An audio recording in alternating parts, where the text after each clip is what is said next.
Bien amigos, muy buenas tardes, buenos días o buenas noches, depende de donde estés viendo este programa. Bienvenidos a esta tercera emisión de Yo Así Lo Veo, donde este humilde servidor se permite dar su opinión junto a nuestros invitados de las cosas y acontecimientos que están ocurriendo en el mundo, en este mundo, el único planeta que tenemos por ahora.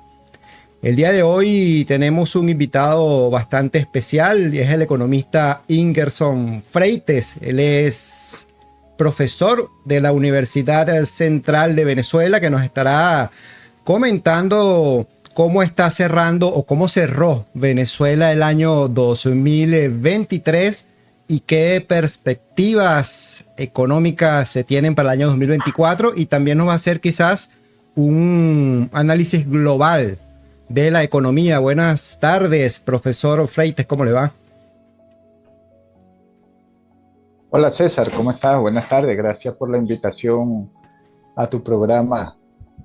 No, ¿Todo bienvenido. bien por aquí? Bienvenido siempre. Está en clase, ¿no? Por lo que veo, está en el aula allí. Sí, sí, aquí estamos trabajando. Como siempre, excelente. Bueno, mi estimado profesor Freites, nada, vamos a comenzar por el principio. Cuéntenos cómo vio usted el cierre del año 2023, la economía venezolana, si se puede decir, eh, tuvo un año mixto. Quizás los primeros 6 meses fueron de una total incertidumbre. Se vivió en el país un periodo en esos 6 meses de una gran devaluación de la moneda. Ya tendió a estabilizarse un poco más hacia el segundo semestre, pero cuéntenos ustedes, primero, a qué se debió ese fenómeno, y segundo, eh, muchos economistas quizás daban como una debacle lo que iba a ser el tema de la paridad cambiaria ya hacia finales de año, pero el gobierno parece que logró estabilizar la situación. Sí, bueno, mira, digamos que este 2023 este,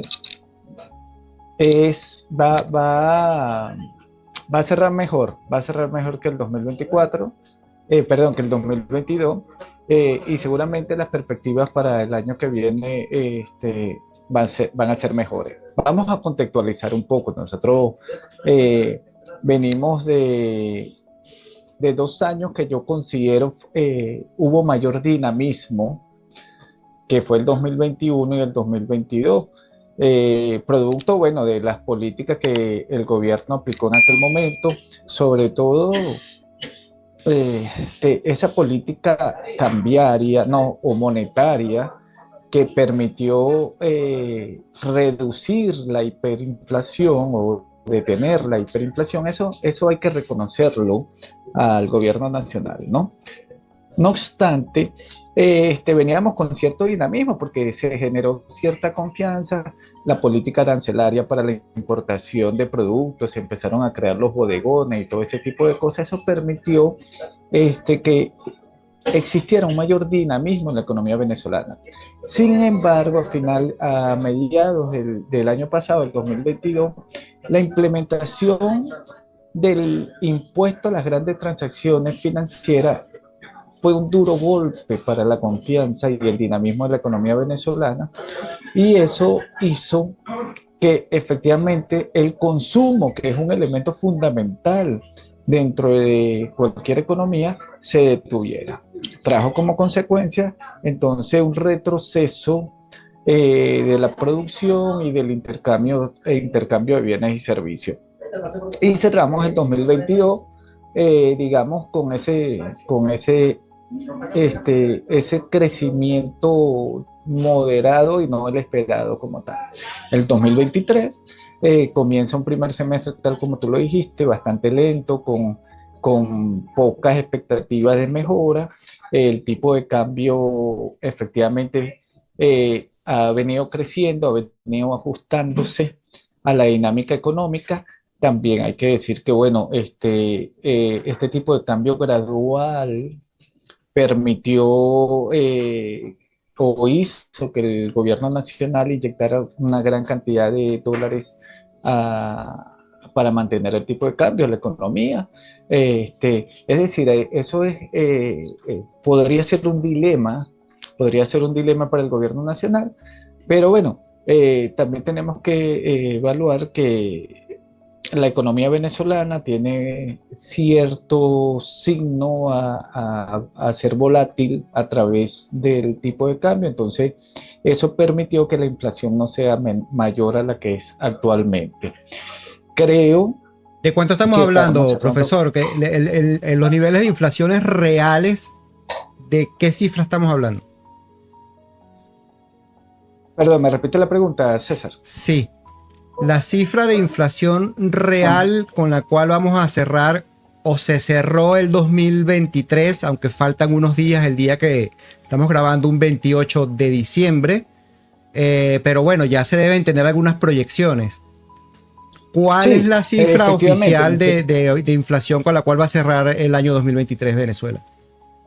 Bueno, Venezuela va a cerrar por encima de una inflación anualizada por encima del 300%. Vamos a seguir siendo la primera economía con mayor inflación del mundo, pero efectivamente con una desaceleración en comparación al año anterior. Eso quiere decir que, bueno, sí, hubo una mejora, no hay que desestimarlo. Pudo haber sido mejor si el gobierno no hubiese seguido imprimiendo dinero improductivo, utilizarlo para gastos suntuarios, a pesar de que aplicó el torniquete en los sueldos y salarios de los trabajadores públicos, los educadores, los médicos y todo. Si tú ves por allí una gráfica sobre, que creo que la montaste ahorita, sobre el aumento de la liquidez monetaria, esa misma que está allí, ahí podemos ver que las barras verdes indica que la liquidez siguió aumentando. Eso nosotros lo denominamos el gasto del gobierno y sus distintas formas de financiamiento.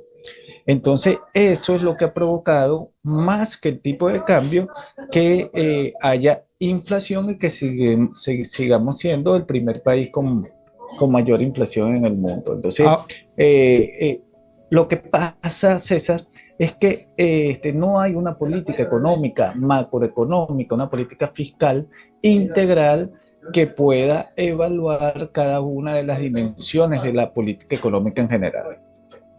ahora, profesor Freites, yo quiero que usted nos explique primero dos cosas. Vamos a comenzar por este último punto porque, bueno, ya lo tocamos y parece una contradicción que el gobierno mantenga a los empleados públicos con unos sueldos miserables, no hay otra forma de llamarlo, pensionados, empleados públicos en general, profesores universitarios, etcétera, todo lo que tenga que ver con las dependencias del Estado. Eh, y que a su vez haya seguido imprimiendo dinero, porque esa es una de las excusas que da el gobierno para no aumentar sueldos y salarios. Entonces, ¿cómo es eso? Según esta gráfica que usted nos acaba de presentar, sigue imprimiendo dinero de esa forma. Eso supuestamente se le había puesto un torniquete, como usted usó la palabra hace un momento. Tal cual, sigue la impresión de dinero y muy importante en el concepto, gasto de gobierno y distintas formas de financiamiento. Es decir, el Banco Central está financiando al gobierno nacional, cuando debería ser lo contrario, a través de las actividades del gobierno y las actividades de recaudación de impuestos, el gobierno debe darle bolívares de dólares al Banco Central y el Banco Central le da bolívar, pero hay una balanza, ¿no? En este caso, no, es el Banco Central el que está financiando el gobierno. Entre algunas de esa financiación también, bueno, está financiando PDVSA, me imagino, en su estructura, que quizás no es ilógico, pero debe haber una política gradual sobre la cantidad de bolívares que tú vas a inyectar en el mercado. Y tal como tú lo dijiste, no puede ser que sean los trabajadores públicos, y sobre todo sectores tan importantes como la educación y la salud, se vean afectados y de paso creando una distorsión en el circuito económico porque estás afectando el consumo, que entonces vemos los resultados de cómo la economía desaceleró su crecimiento a partir de esa política que estás aplicando, que es una política aislada, que no es integral en función a los objetivos de política económica que debería entender cualquier gobierno en el mundo. Claro. Bueno, la otra pregunta era, profesor, y ya voy a ir al presupuesto 2024 que se aprobó recientemente en la Asamblea Nacional para que nos dé luces sobre qué usted vio allí y cómo se avisora la economía para 2024. Pero ahora quizás esto un poco aparte, porque es algo que yo nunca he entendido, para que usted nos explique como profesor y economista, cómo se sacan esos índices de inflación. Me voy a explicar. A pesar de que el gobierno ha sido bien parco de alguna manera con las cifras que ha entregado en los últimos años, de hecho, prácticamente desde el 2015 no habían cifras en Venezuela, una cosa inconcebible para cualquier país que se quiera llamar país. Pero bueno, entendemos también, aquí tampoco nos vamos a hacer los locos con toda la situación que ha pasado. Venezuela ha pasado por una gran conmoción económica, a pesar de que la parte social se ha mantenido tranquila. Me refiero a que no han habido pues mayores, a excepción obviamente de los años 2014 a 2017, pero después de ese periodo, pues la paz social se ha logrado en el país de cierta forma, pero esto de las cifras pues es bastante llamativo, repito, para un país que se quiera que tenga instituciones sólidas y serias. Si la inflación de enero, por decirle algo, se reflejó en 30%, estoy tirando números al azar, números al voleo, es para que usted me explique, y posteriormente en el próximo mes la cifra es de 4 o de 12 o de 8, como creo que han sido más o menos los niveles de inflación, por favor corríjame, en todos estos meses que han pasado. Creo que la inflación más alta que según reportó el Banco Central fue para, como dijimos, en los primeros meses del año 2023, que creo que llegó a 20%, 15%, algo así. Lo cierto es cómo se suma eso exactamente para que dé un total de 300 o de 400, 500% como se pronosticaba. Se supone que es fácil, ¿no? Bueno, porque sí, porque estamos hablando de la inflación anualizada. Entonces, lo que tú vas a comparar la inflación de marzo, ¿verdad? Del año 2022, entonces, con la suma de la inflación de abril del 2022 hasta marzo del 2023. La suma de toda esa inflación te da la inflación anualizada. Lo que te quiere decir es que sigue siendo una inflación muy alta. Que la inflación en el 2023, cuando tú evalúas la inflación acumulada en el 2023, fíjate que son dos conceptos distintos. Inflación anualizada, inflación acumulada. La inflación acumulada disminuyó, por supuesto.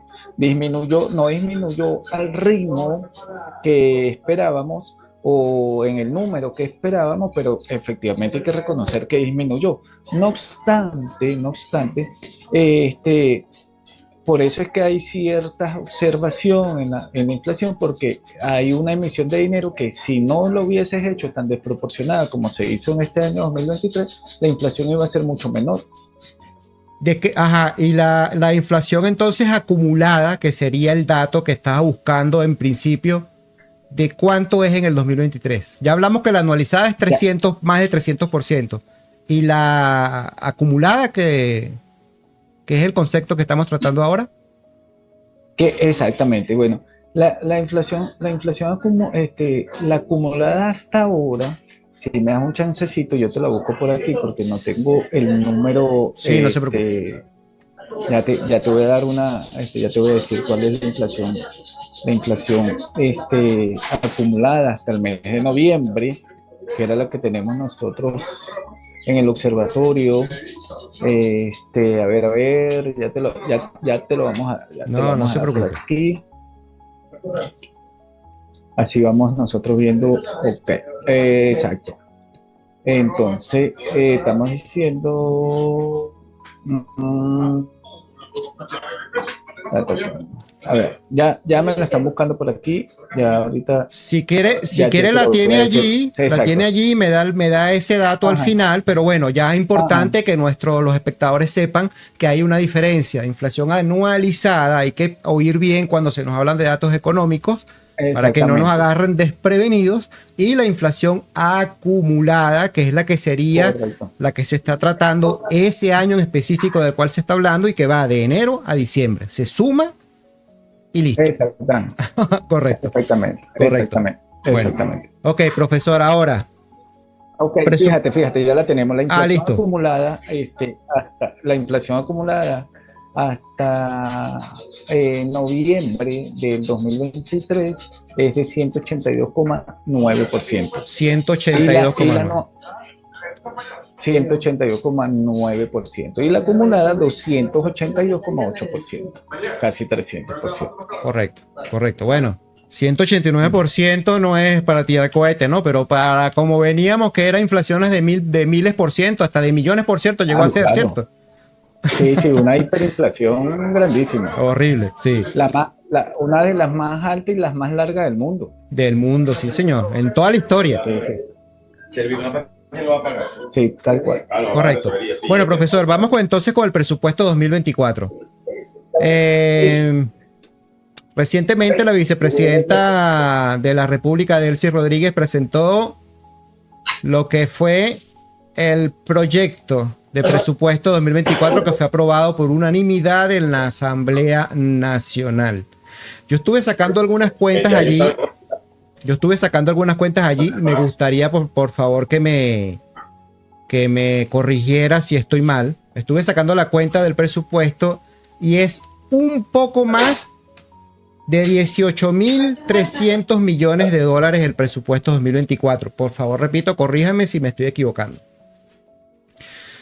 Como a mí Sí, me sí, sí. preocupa, correcto, como a mí me preocupa, como a muchos venezolanos, lo que es el asunto de los pensionados, jubilados, empleados públicos, porque no puede ser que el sector público siga ganando $5 mensuales.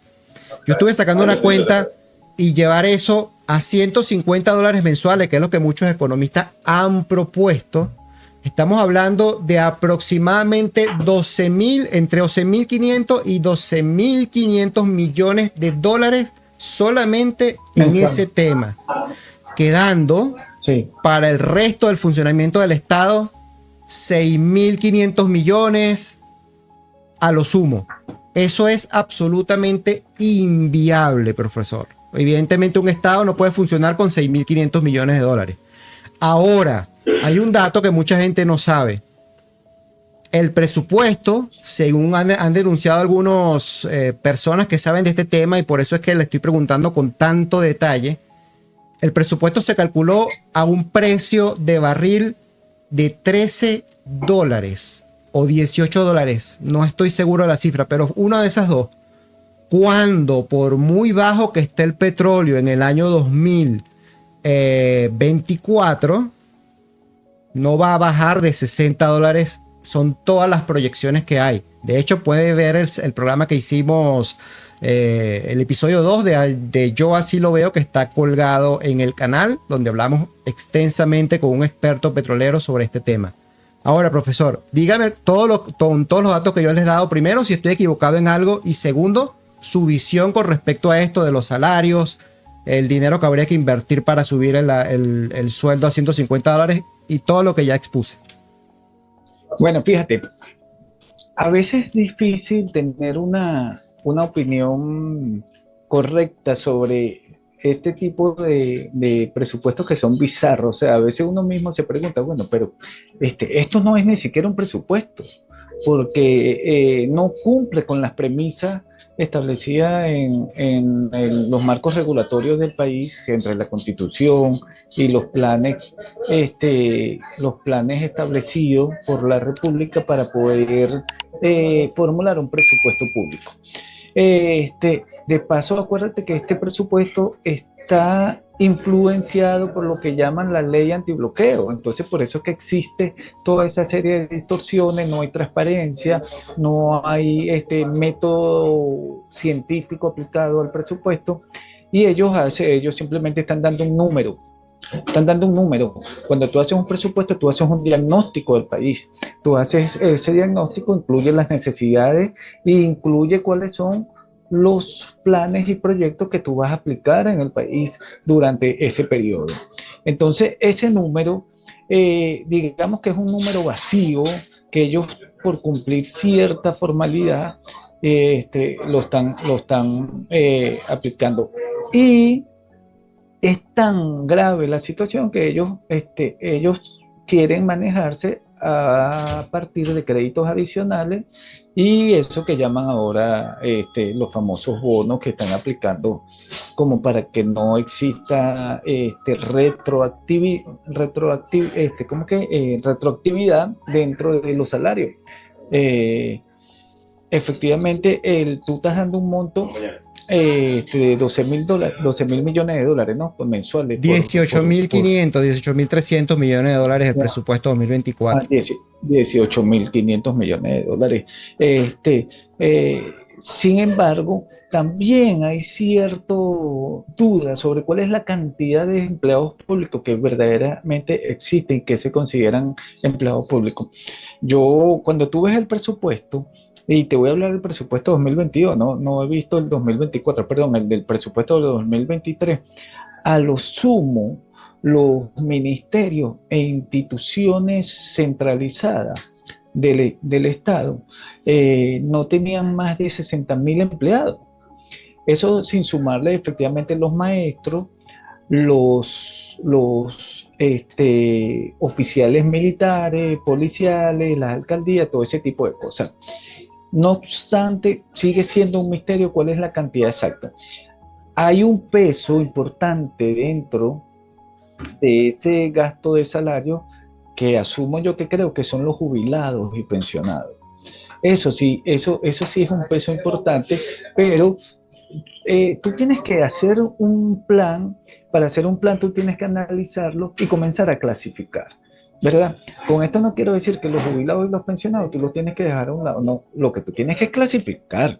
Tú no puedes condenar a tu personal activo, que es tu mano de obra, que te va a generar cierta productividad, sobre todo las empresas del Estado que son de carácter empresarial, como la electricidad, el agua, el aseo, todo ese tipo de cosas, que necesita mano de obra efectivamente calificada para poder llevar adelante eso, las telecomunicaciones. Tú no lo puedes calificar igual que el personal jubilado y pensionado. Y otra de las cosas es que casi nadie habla de esto, César, es que cuando tú determinas un salario mínimo como el que tiene actualmente Venezuela, el sector privado, quieran aceptarlo o no, el sector privado se va a ver permeado o influenciado por ese salario mínimo. A pesar que no pagan el mismo salario mínimo, ellos no van a tener incentivo porque dice, bueno, si el sector oficial paga $5 de salario mínimo y nosotros estamos pagando entre $150 y $200, no tienen incentivo a aumentarlo. Claro. A pesar de que la canasta alimentaria y la canasta básica están por encima de los 400 y 500 dólares mensuales, que es debería ser el salario mínimo. El salario mínimo siempre debe equipararse al gasto mínimo de la familia. Correcto. Sí, bueno, por eso le digo, es totalmente como usted dice, todo un misterio y si realmente yo tengo razón o las personas que han denunciado este hecho en cuanto a que el presupuesto está en base a un precio del barril de 13, 18 dólares, esto hay que determinar. Ojalá y pueda yo entrevistar a alguien del gobierno para que me aclare este tema específicamente y que lo demás son créditos adicionales que no tienen ningún tipo de control, o es muy poco el control que tienen, precisamente también porque existe una ley antibloqueo que se entendió, se entiende por qué existió en su momento. Pero bueno, los bloqueos están acabándose o reduciéndose. Así que la ley debería, en los mismos términos, extinguirse. Al momento que se extingan, si finalmente, como tiene que ocurrir, las sanciones que tanto han ahorcado a Venezuela, pero que no son el principal factor de disturbios o de distorsión de la economía venezolana, porque ya la economía venezolana venía dando tumbos gracias a una muy mala política económica del gobierno. Pero bueno, vamos a, profesor. Es así. Sí, bueno, nada, vamos a terminar porque nos estamos quedando sin tiempo, pero de verdad quiero agradecerle por habernos regalado el honor de su compañía el día de hoy, de sus conocimientos, y si tiene algo para que decirle a nuestro público para despedirse y bueno, quizás recomendarle alguna recomendación, algún consejo o algún mensaje final para nuestro público de esperanza, ojalá. Claro, César, mira, yo creo que digamos, una de las cosas más importantes que se tiene que centrar el gobierno es en el diseño de la política económica para el 2024. Y te voy a poner un ejemplo que yo lo pongo en las redes sociales. El gobierno diseñó una política económica antiinflacionaria, ¿verdad? Con un gran shock, que ese shock es un shock salarial, ¿no? Que ya lo venimos hablando actualmente. Entonces, tu objetivo era disminuir la inflación. Resulta que cuando tú ves cuáles son los resultados de esa política económica y ves que sigue siendo la primera economía más con mayor inflación en el mundo, entonces tu política económica fracasó. Por lo tanto, tú no puedes seguir haciendo una política económica en función primero a un solo objetivo. La política económica tiene que ser integral, tiene que incluir entonces la política cambiaria, la monetaria, la fiscal, la política de renta, que es la política de salario. Tú tienes que ver la política económica como una dimensión total de toda la economía. Tienes que estimular el consumo, pero también tienes que estimular la producción. Entonces, por eso es lo difícil y por eso es que dicen que la economía es una ciencia, porque tú tienes que conseguir cierto equilibrio entre todas las variables. Entonces, esperemos que para este 2024 el gobierno en verdad sí se sienta a hacer una verdadera política macroeconómica, una política fiscal que pueda estimular la economía. Y lo que tú acabas de decir, yo lo ratifico, hay una flexibilización de las sanciones y por lo tanto debe haber también entonces una flexibilización de los controles que el gobierno ha venido aplicando en los últimos años con el tema de las sanciones y que los ingresos van a ser mayores.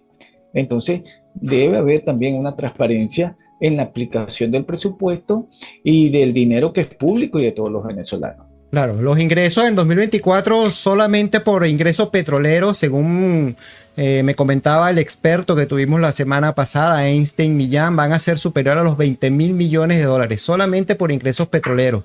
Así que si hacemos un mix de todos los ingresos que va a tener la República, bien sea vía impuestos, tema petrolero, tema bonos, etcétera, pues debería alcanzar por lo menos para hacer un buen incremento de salario el año que viene, que es lo que todos aspiramos.